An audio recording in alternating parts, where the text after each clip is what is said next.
태블릿 PC가 바뀌었는데 좀 꺼져 버렸어요.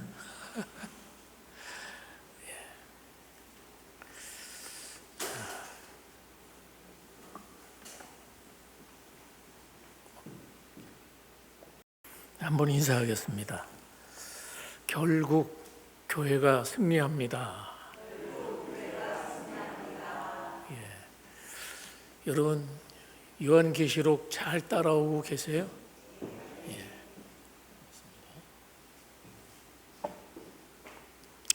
사실 요한계시록이 어려운 부분이 없잖아 있지만 또 알고 나면 또 그렇게 어렵지도 않습니다.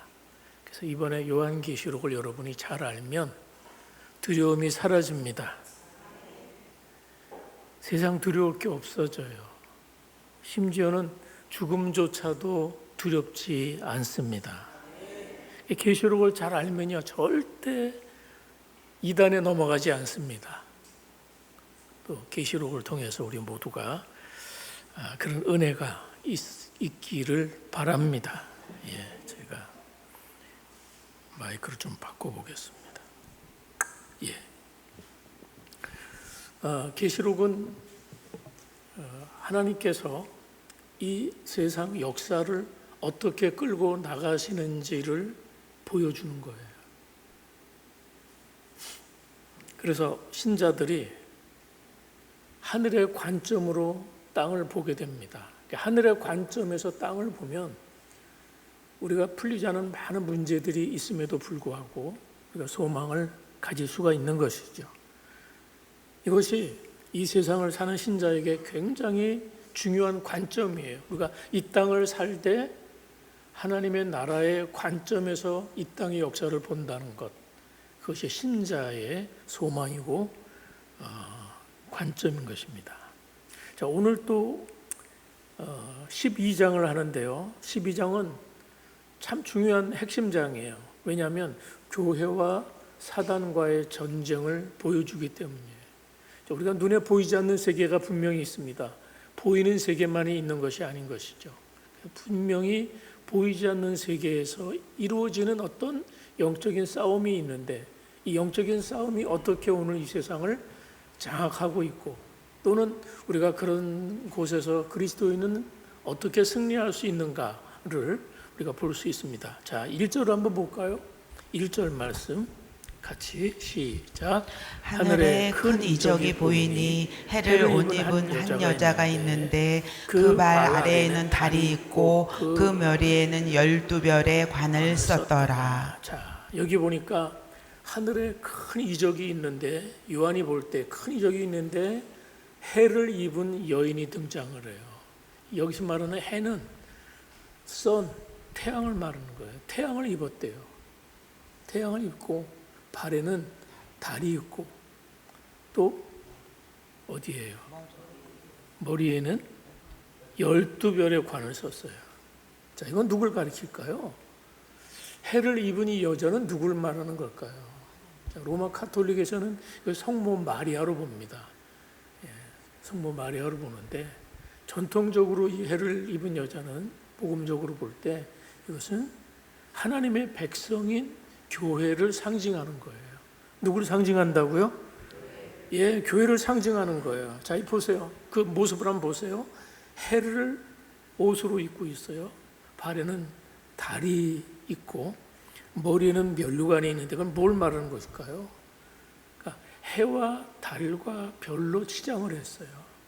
그건 뭘 말하냐면 그만큼 형언할 수 없을 정도로 영광스러운 존재를 이렇게 표현한 거예요.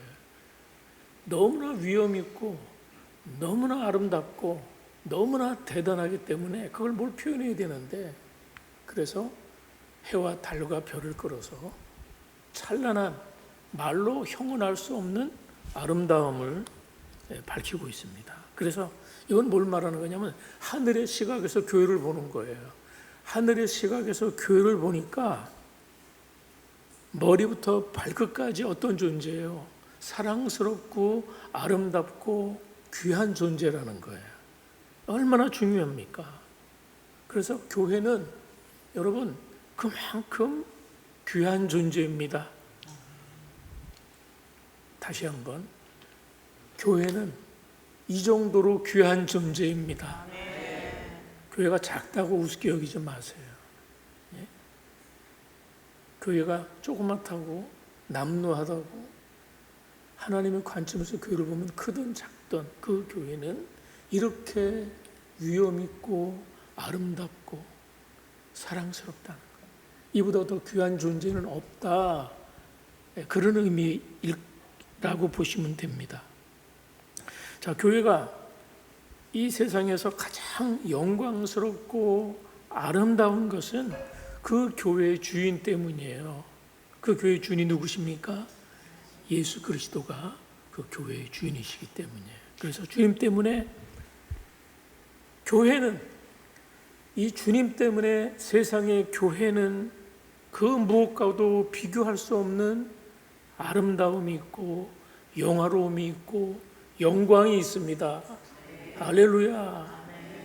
우리가 이 교회의 영광을 보지 못하면 우리가 세상에서 뭐라 그럴까요? 힘이 없어요. 교회는 영광스러운 존재입니다. 자, 그런데 2절 보시면 이 여자가 아이를 베어 해산하게 되매 아파서 애를 쓰며 부르짖더라 그래요. 자, 이 여자가 아이가 낳으려 그러니까 해산의 고통을 겪는 거예요.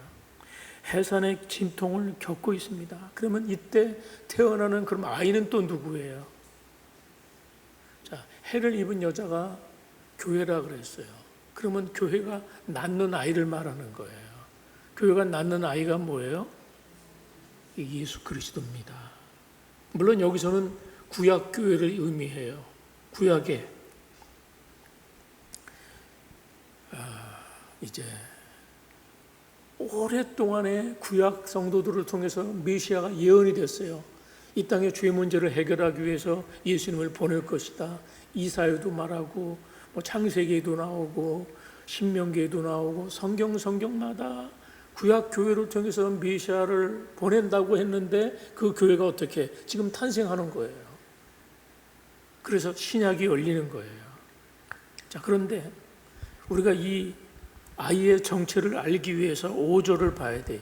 아직 이제 이 태어나는 아이가 누구인지 제가 이미 설명을 드렸지만 5절을 보면 분명해요. 이 아이는 누굽니까? 5절, 여자가 아들을 낳으니 이는 장차 철장으로 만국을 다스릴 남자라. 이게 이제 시편 2편에 나오는 구절을 인용한 거예요. 이 쇠막대기로, 이 철장이라는 건 이제 쇠막대기잖아요. 쇠막대기로 질그릇을 깨뜨려요. 쉬워요, 어려워요? 이 질그릇은 얼마나 깨지기가 쉽습니까? 근데 철장으로, 쇠막대기로 결국 시편 2편이 메시아가 오신다는 걸 예언한 시예요. 메시아가 오시면 장차 세상을 이렇게 다스린다를 예언한 게 시편 2편인데 지금 5절이 그 말씀을 인용하고 있는 것입니다. 그러니까 여자가 낳은 만국을 다스릴 아들은 곧 메시아 그리스도를 가리키는 것입니다. 그래서 조금 전에 말씀드린 것처럼 이런 만국을 다스릴 아이는 누가 낳습니까? 구약 교회가 낳는 거예요. 예. 자, 그래서 인류를 구원할 메시아가 수천 년 동안 기다려서 수천 년 역사를 통해서 이제 때가 돼서 이 아이가 탄생하는 거예요. 예수 그리스도가 유대 땅 베들레헴에 탄생하시죠. 얼마나 귀한 일입니까? 인류의 구원자 메시아가 오시는 그 역사적인 순간을 이렇게 그리고 있다는 거예요. 자, 그런데 그분이 탄생하게 되면 모든 인류의 죄로부터 구원해서 하나님 앞으로 인도하게 됩니다. 그리고 하나님 나라가 이 땅에 이루어집니다. 놀라운 일이죠. 그래서 사단이 가만히 있을 수가 없는 거예요. 왜? 사단이 가만히 있기가 어려워졌어요. 자, 자, 그래서 그 다음 얘기를 보셔야 돼요. 자, 이제 이어서 요한이 하늘에 또 하나의 이적을 보는데요. 흰 큰 붉은 용을 보여요. 그런데 이 붉은 용이 머리에는 7 왕관을 썼고 10 뿔을 가졌다고 이렇게 묘사를 하고 있습니다. 근데 이 붉은 용의 정체를 아셔야 돼요. 이 붉은 용의 정체가 9절에 나와요. 자, 붉은 용이 어떤 존재인지 한번 보겠습니까? 9절 보세요.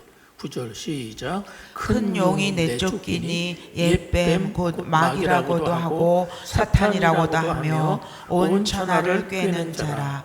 그가 땅으로 내쫓기니 그의 사자들도 그와 함께 내쫓기니라. 예, 그러니까 이 큰 용의 정체를 아시겠어요?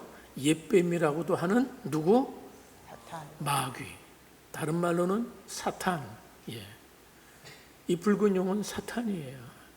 근데 이 붉은 용이 창세기 3장에서 하와를 유혹을 해서 하나님이 금하신 선악과를 따먹게 함으로 하나님의 명령을 불순종하고 그걸 따먹는 순간 뭐로 만들었어요? 죄인으로 만들었거든요. 그때 이 뱀의 정체가 창세기에 등장하죠. 그래서 옛뱀이라고 지금 얘기하는 거예요. 그 옛뱀이 결국은 온 천하를 꿰는 그런 사탄 마귀라는 것을 9절은 용의 정체를 밝히고 있습니다. 이것이 이 큰 붉은 용의 정체고요. 이 붉은 용은 언제나 하나님을 대적하고 하나님의 백성을 대적하는 그 모든 싸움의 배후에 이 사탄이 있는 거예요. 자, 근데 이 용이 머리에 7 왕관을 쓰고 있어요. 그러니까 굉장히 이게 힘이 있다는 걸 강조하는 거예요. 권세를 상징하는 관이거든요. 그렇지만 아무리 그가 힘이 세도 그 힘이라는 것은 우리가 두려워할 정도로 그 사단의 정체를 알면 우리가 두려워할 정도의 정체가 아니에요. 왜냐하면 그는 하나님의 흉내를 내고 있는 거야. 그리스도의 흉내를 그리스도의 왕관을 흉내를 내는 어떻게 보면 사칭하는 관 같은 그런 존재인 것이죠. 그래서 다시 4절로 돌아오면 이 붉은 용이 파괴력이 있는데 하늘에 별 3분의 1을 끌어다가 땅에 던졌다고 얘기해요. 사단이 하늘의 천사 3분의 1을 타락하게 했어요. 다시 말하면 하나님께 반역하게 했다는 거죠. 여러분, 죄가 어디서 왔냐, 악이 어디서 왔냐, 이 출처를 이야기하고 있는 것이죠. 자, 이 용이 뭘 하려고 그래요? 해산하려는 여자 앞에서 그가 해산하면 아이를 어떻게? 삼키려고 해요. 예. 지금 아이가 탄생하려고 하는데 그 탄생하는 아이를 어떻게 한다고요? 삼키려고 했어요.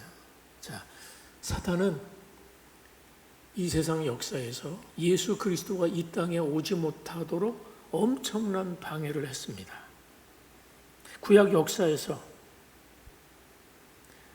이 아기 예수님을 죽여서 인류 구원의 역사를 막으려고 했어요. 구약 역사에서 계속 이 역사를 방해했던 것이에요, 사탄이. 자, 예수님이 태어날 때 어떤 일이 있었습니까?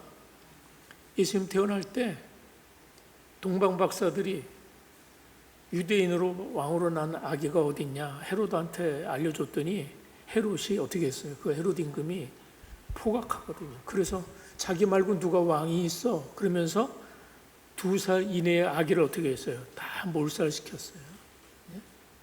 그건 뭐예요? 사단이 배후에서 이 아이의 탄생을 저지하려. 그런데 천사가 나타나서 요셉과 마리아에게 알려줘서 어떻게 했어요? 애굽으로, 이집트로 피신을 해서 아기 예수가 살았습니다. 자, 사단은 잔인한 헤로당을 이용해서 예수님을 없애려고 했지만 주의 천사가 막아서 예수님은 이 땅에 탄생할 수 있었죠. 근데 그 일을 실패했어요. 그렇지만 그 이후에도 예수님이 메시아의 사역을 할 때마다 사단이 방해를 했습니다.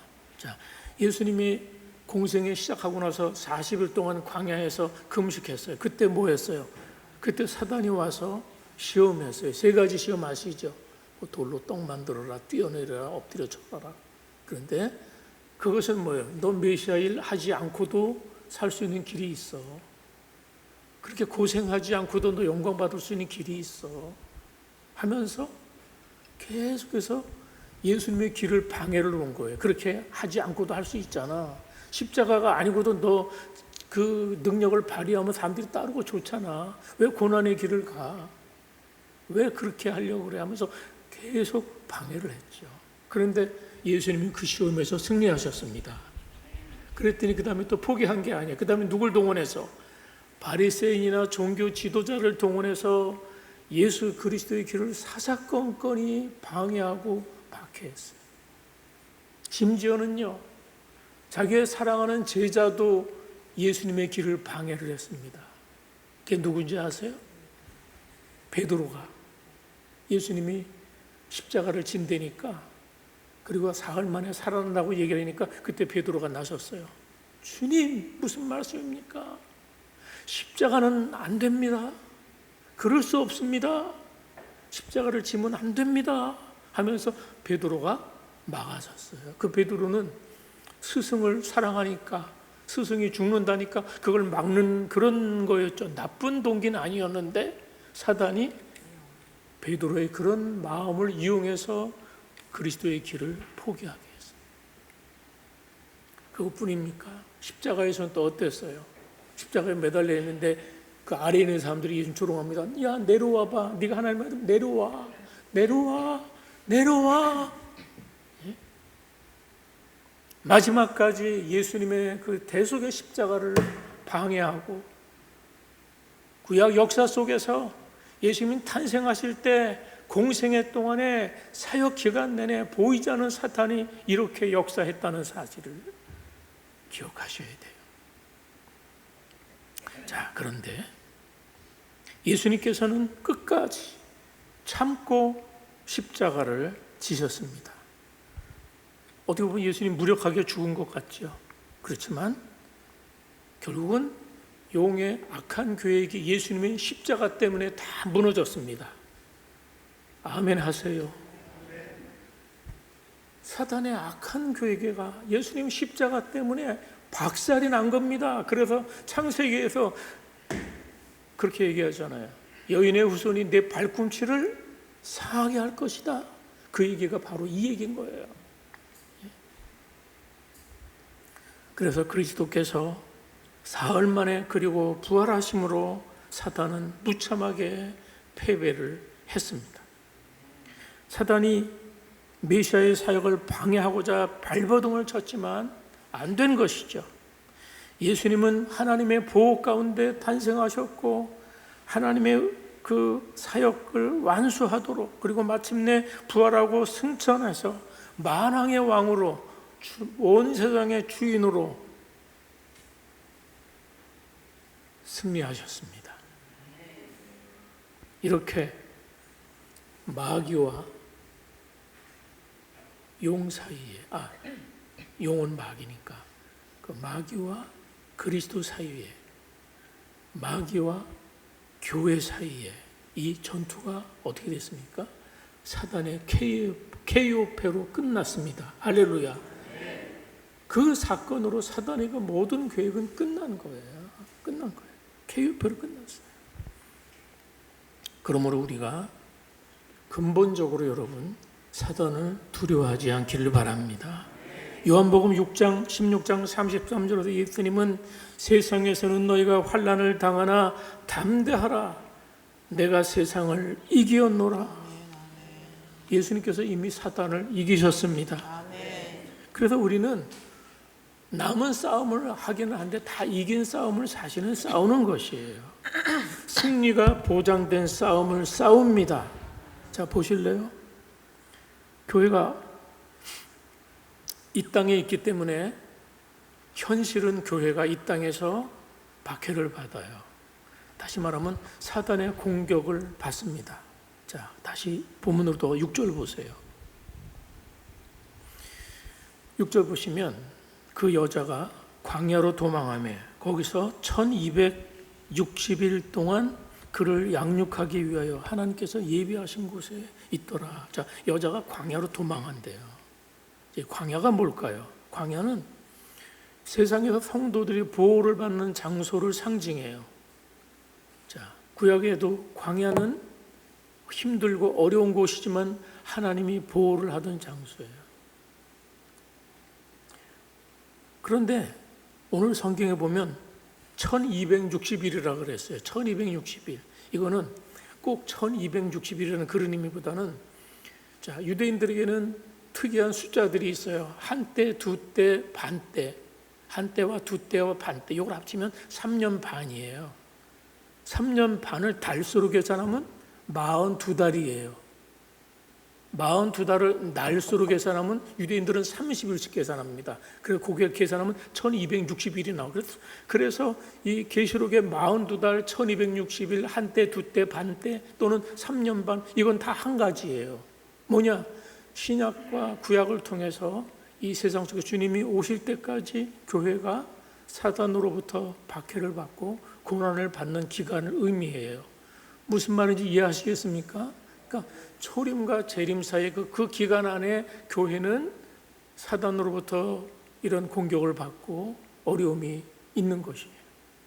그런데 문제는 뭐예요? 광야에서 1260일 동안 보호하신다는 거. 누가?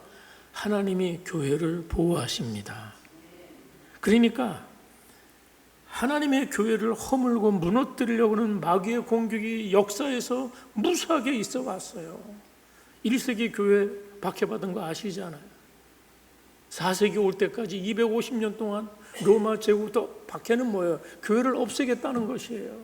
그런데 교회를 없앴습니까? 못 없앴죠. 왜? 하나님이 보호하셨기 때문입니다. 그 이후 역사에서 중세, 근세사를 거치면서 공산주의가 교회의 문을 닫으려고 교회를 폐쇄시키고 목사들을 옥에 가두고 성도들을 핍박하고 그런 일들은 있어 왔던 것이죠. 그런데 교회는 없어졌습니까? 안 없어졌어요. 여러분 분명히 아시기 바랍니다. 교회는 하나님의 양육과 보호 아래에 있습니다. 지금까지 이 적대적인 세상에서도 교회가 세상 속에 존재하는 것은, 교회가 여전히 존재한 것은 바로 이런 이유 때문인 것이죠. 아무도 이 교회를 깰 수 없고 허물 수 없습니다. 왜? 하나님이 친히 보호하고 때문이에요.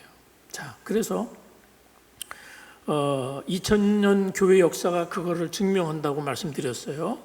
교회는 수도 없이 많은 반대와 환란에서도 이 보호를 통해서 오늘 여기까지 왔습니다. 그러니까 아무리 붉은 용이라고 할지라도 하나님의 교회를 세상에 제거할 수는 없는 것이고 앞으로도 그럴 것입니다. 자, 다시 7절 12절 장면을 바꿔서 이제 무슨 일이 하늘에서 있었는지를 보여주는 장면이에요. 대체 하늘에서 무슨 일이 있어서 역사에서 이런 일이 있는지, 왜 교회를 핍박하는지, 교회를 박해하는지를 보여주는 장면이 7절에서 12절인데요. 자, 하늘에 뭐가 있었어요? 전쟁이 있어요. 어떤 전쟁이냐면 미가엘 천사가 이끄는 그 부대와 용이 이끄는 사단의 무리 사이에 일대 전쟁이 있었는데요. 이 전쟁에서 누가 이겼습니까? 미가엘이 이끄는 천사 부대가 용의 부대를 이겼습니다. 그래서 사단이 그 하늘에서 있을 곳을 찾지 못하고 내쫓기는 거예요. 그 사단이 내쫓겼어요. 자, 그래서 내쫓긴 이 사단이 그 패배한 억울함을 풀기 위해서 뭐 해요? 그래서 이제 그 다음부터 그 분풀이를 하는 거예요. 누구에게? 교회에 분풀이를 하는 거예요. 세상에 분풀이를 하는 거예요. 그래서 삼킬 자를 찾아다니는 것이, 어디서 뺨 맞고 어디서 화풀이 한다 그런 말이 있죠. 그런 것처럼 사단이 하늘에서 천사들에게, 하나님의 천사들에게 패배하고 이제 만만한 사람들을 대상으로 이제 악을 행하는 거예요. 그래서 9절 보세요.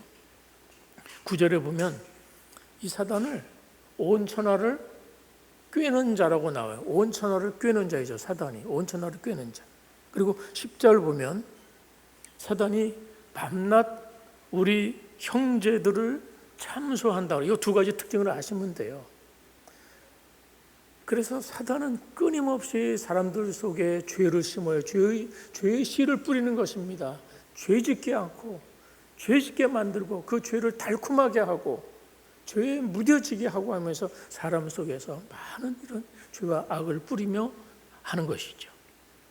그 다음에 밤낮 하는 일이 참소해요. 우리가 보면 살면서 죄를 지을 수 있는 환경이 도처에 있는 거예요.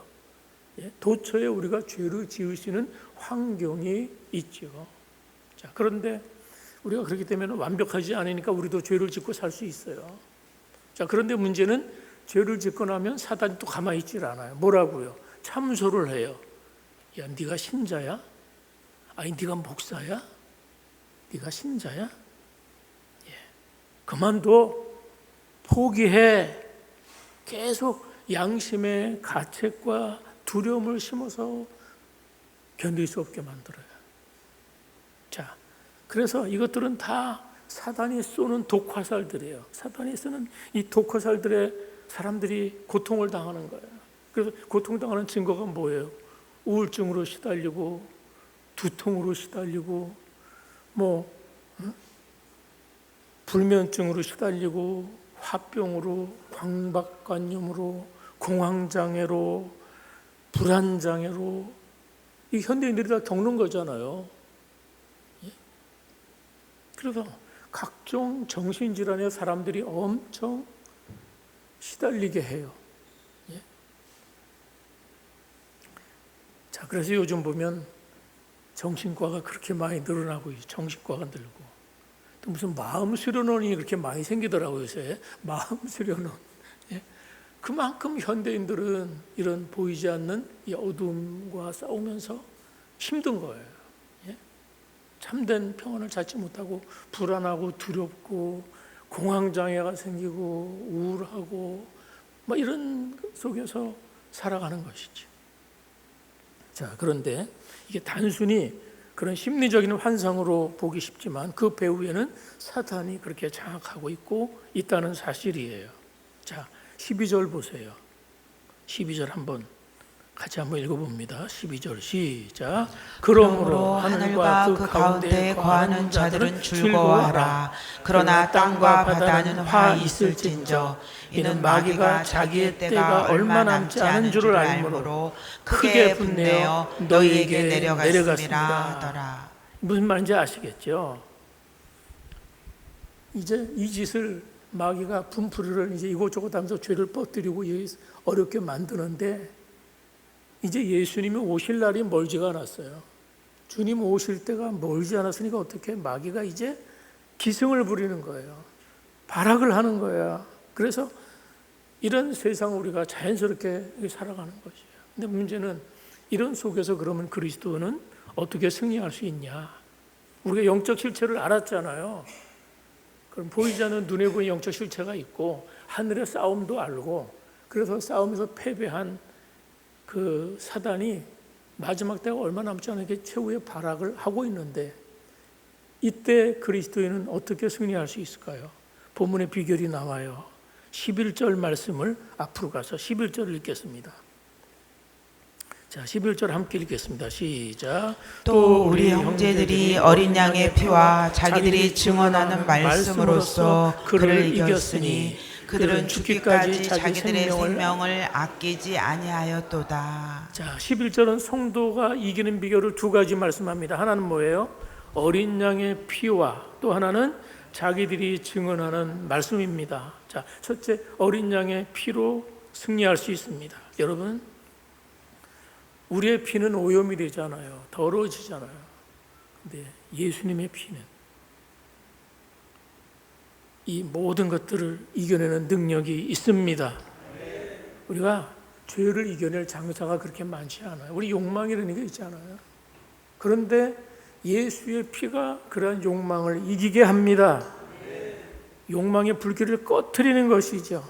내가 예수님을 믿고 그 예수님의 보혈을 의지하게 되면 내 육신은 죄에 대해서 무력하지만, 그러나 나의 영이, 내 안에는 나의 영이 내 안에 계신 예수님으로 말미암아 그 죄에 대해서 저항하게 만들어요. 거부하게 만들어요. 죄를 미워하게 만들어요. 죄를 거부하게 만들어요. 그 죄악된 문화에 대해서 역겹게 만들어요. 그게 뭐예요? 우리 안에 계신 영이, 주님의 흘리신 보혈의 은혜가 죄를 멀리하게 하고 이기게 하는 줄 믿습니다. 우리가 예수님의 보혈을 의지할 때 사단의 유혹을 이길 수가 있는 것이죠. 그래서 보혈을 의지하면 자꾸 거룩을 사모하게 돼 있어요. 거룩을 사모해요. 경건을 추구하게 돼 있어요. 땅의 지체를 죽이고 위의 것을 찾게 돼 있어요. 이것이 바로 하나님의 어린 양 예수 그리스도의 보혈의 능력입니다. 그 보혈의 죄를 씻는 능력입니다. 어린 양 그리스도의 십자가에 흘리신 피는 우리의 모든 죄를 깨끗하게 합니다. 우리를 죄에서 자유하게 합니다. 우리가 부족해서 넘어지고 흔들린다 할지라도, 그래서 우리는 더 이상, 그래서 사단의 송사에 시달리지 않는다는 얘기예요. 무슨 말인지 아시겠어요? 사단이 아무리 참새도 우리는 십자가 보혈을 딱 드러내면 되는 거예요. 예? 그러면 사단은 꼼짝 못하는 것이죠. 그래서 귀신 들린 이런 쪽에 가면은 보혈 찬송을 많이 합니다. 예수의 보혈 찬송.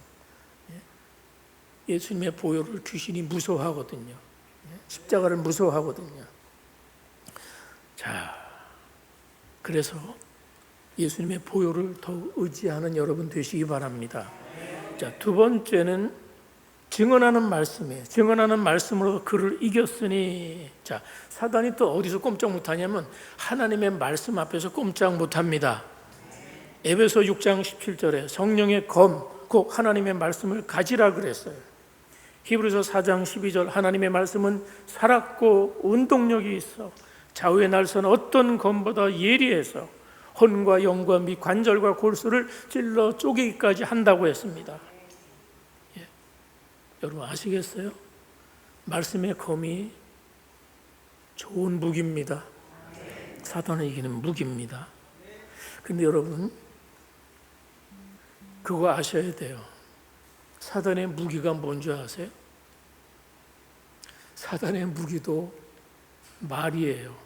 우리가 사단과 싸우는 무기가 말씀인 것처럼, 하나님의 말씀인 것처럼 사단의 무기도 말이에요. 근데 어떤 말이에요? 어떤 말? 사단이 쓰는 말이 있어요. 부정적인 말, 더러운 말, 의심의 말, 비판하는 말, 절망의 말, 슬픔의 말, 어두움의 말, 사람을 죽이는 말, 이런 것들은 사단이 즐겨하는 것들입니다. 그래서 사단의 역사가 강하게 나타나는 곳에는 부정적인 말이 참 많아요. 어두운 말이 많아요. 안 좋은 말이 많아요. 그런 말이 막 넘치는 곳에는 여러분 가지 마셔야 돼요. 빠져나오셔야 돼요. 자, 그런데 하나님의 말씀은 사람을 살립니다. 마귀의 말은 사람을 그렇게 만들어요. 부정적으로, 험하게 만들지만 하나님의 말씀은 사람의 영혼을 살립니다. 하나님의 말씀은 사람을 능력 있게 합니다. 죄와 싸우게 하고 승리하게 합니다. 그래서 우리가 교회 와서 하나님 말씀 배우는 거를 굉장히 여러분 놓치지 마셔야 돼요. 말씀을 알아야 돼요. 온유주의, 또 우리 민정이, 성민이 성경 말씀 읽어요. 성경 말씀 읽어야 돼요. 어렵지만 성경이 능력이니까. 제가 지금 우리 학생들에게 얘기했지만 모두에게 하는 말씀인 거 아시죠? 성교들이 그렇게 성경을 잘 안 읽어요. 아쉽게. 참 안 읽어요. 자, 그래서 하나님의 말씀을 증거하면 놀라운 일들이 일어나죠. 죄인들이 그 하나님 말씀으로 구원을 받습니다. 하나님의 나라가 확장이 됩니다. 그러면 사단의 영역이 좁아지잖아요. 사단의 영역이 좁아지니까 사단도 가만히 있지 않고 더 거세게 반발하는 것이죠. 자, 다시 13절로 돌아가 보세요. 13절, 14절 두 절을 같이 한번 함께 읽겠습니다. 시작. 용이 자기가 땅으로 내쫓긴 것을 보고 남자를 낳은 여자를 박해하는지라. 그 여자가 큰 독수리의 두 날개를 받아 광야 자기 곳으로 날아가 거기서 그 뱀의 낯을 피하여 한 때와 두 때와 반 때를 양육받으매. 자, 13절이 사단이 왜 교회를 박해하는지 그 이유를 보여줘요. 사단이 자기가 땅으로 내쫓겼잖아요. 내쫓김을 보고 교회를 박해하기 위해서 이제는 기승을 부리는 거예요. 15절, 16절 보면 사단이 교회를 박해하는 내용이 나와요. 여자 뒤에서 뱀이 그 입으로 물을 강같이 토해서 여자를 막 떠내려가게 한다. 떠내려가게. 뭔 줄 아세요? 타락하게 해요. 교회를 타락하게 해서 흘려 떠내려가는 그런 상황들이 묘사되는 것이죠. 예?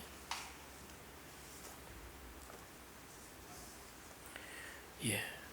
그래서 그 다음 장면을 보면 하나님의 철저한 보호가 또 있다는 걸 알 수 있어요. 왜냐하면 땅이 여자를 도와 입을 벌려 용의 위에 토한 강물을 삼켰어요. 그리고 이건 하나님의 보호하신다는 것이죠. 사단은 교회를 파괴하고 성도들을 무너뜨리기 위해서 발악하는데 그렇지만 절대 성공 못하죠. 왜요? 하나님이 우리 편이시기 때문입니다. 예, 아멘. 교회는 철저하게 하나님의 보호를 받는 것이죠. 교회에 대한 하나님의 보호하심이 요한계시록의 핵심입니다. 그래서 요한계시록이 무서운 책이 아니고 정말 내가 누구인지 교회가 뭔지를 보여주는 책이 요한계시록이에요. 사단은 말세가 될수록 더 활개를 칠 겁니다. 그러나 철장으로 다스리는 예수님이 이미 사단과의 싸움에서 승리하셨습니다. 그리고 아까 미가엘 천사, 그 천사들의 부대가 사단을 이겼죠. 하늘에서 이겼죠. 그리고 우리도 결국은 사단과의 싸움에서 승리할 것입니다. 그래서 여러분, 우리가 아무리 힘들다고 해도 그 초대교회가 당했던 그때만큼 어렵겠습니까? 그러니까 우리의 승리의 비결은 환경이 아니에요. 조건이 아니에요. 문제는 우리가 점점 이 시대가 편하게 신앙생활 하려는 구조로 자꾸 가고, 그게 뭐냐면 아까 얘기한 것처럼 강물에 휩쓸려 가게. 십자가 없이 신앙생활을 하라는 거예요. 헌신 없이 신앙생활을 하라는 거예요. 그냥 형식적으로 적당하게 하라는 것이에요. 타협하면서 하라는 거예요. 신앙생활 하루 이틀 하고 말 거 아니냐. 그래서 지금의 우리의 유혹은 사단이 우리를 무섭게 공격하고 지금 박해 안 하잖아요. 1세기처럼 누가 박해합니까? 교회 다닌다. 물론 그런데도 지금도 곳곳에 세상에는 있지만, 근데 지금은 어떻게 해요? 이렇게 교인들을 나태하게 만들어요. 게으르게 만들어요. 이것이 여러분 영적 전쟁이라는 걸 기억하시기를 바랍니다. 왜 주님께서는 교회와 사단이 싸우는 모습을 오늘 보여주실까요? 우리가 사단과의 영적 전투에서 승리하려면 날마다 그리스도의 보혈을 힘입기를 바랍니다. 그 생명의 말씀을 열심히 먹고 읽고 배워서 말씀의 칼을 갖고 승리할 수 있기를 바랍니다. 분명히 아십시오. 교회는 하나님이 그 아들을 아끼지 않고 내주실 만큼 가치 있는 존재예요. 하나님이 그렇게 위하는 존재가 교회입니다. 하나님이 의롭다고 그 아들의 피로써 증명한 사람이 교회입니다. 지금도 하나님의 우편에서 교회를 위해서, 성도를 위해서 주님이 친히 간구하고 계십니다. 그러니까 얼마나 귀한 존재예요. 예? 오늘 우리가 얼마나 귀하고 복된 존재인지를 깨달으시기를 바랍니다. 하나님 보실 때 교회보다 더 귀한 가치가 없어요. 예? 그래서 복음이 좋은 소식입니다. 여러분, 세상에서 얼만큼 성공을 하면 여러분 남에게 인정받고 사시겠어요?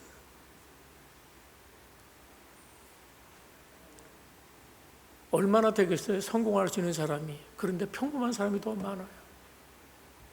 되게 평범보다 못하다는 사람들도 많이 있어요. 그런데 하나님은 뭐라고 말씀하십니까? 그런 나를 하나님은 그렇게 인정해 주시고 그렇게 사랑하십니다. 이것이 복음입니다. 그러면 우리는 땅에 살지만 하늘에 사는 자들입니다. 이 교회의 영광을 잊지 마십시오. 이 교회 영광을 붙드십시오. 교회 영광을 누리십시오. 여러분을 두렵게 할 그 무엇도 없습니다. 기도하겠습니다. 하나님 아버지, 성도를 향한 사탄의 정죄가 예수 그리스도의 권세로 이미 끊어졌고 교회를 박해하는 사탄의 때도 얼마 남지 않았음을 선포합니다. 우리 교회가 이제 그리스도의 보혈을 증언하는 영적 전투에 생명을 다하게 하시고 오늘날 일어나는 수많은 사건과 사고들을 통해서 영적인 눈으로 바라보며 교회가 어떤 존재인지, 그리고 내가 얼마나 큰 사랑과 주님의 보호 가운데 있는 대단한 존재인지를 잊지 않도록 도와주시옵소서. 예수님 이름으로 기도합니다. 아멘. 우리 찬송 352장입니다. 352장입니다.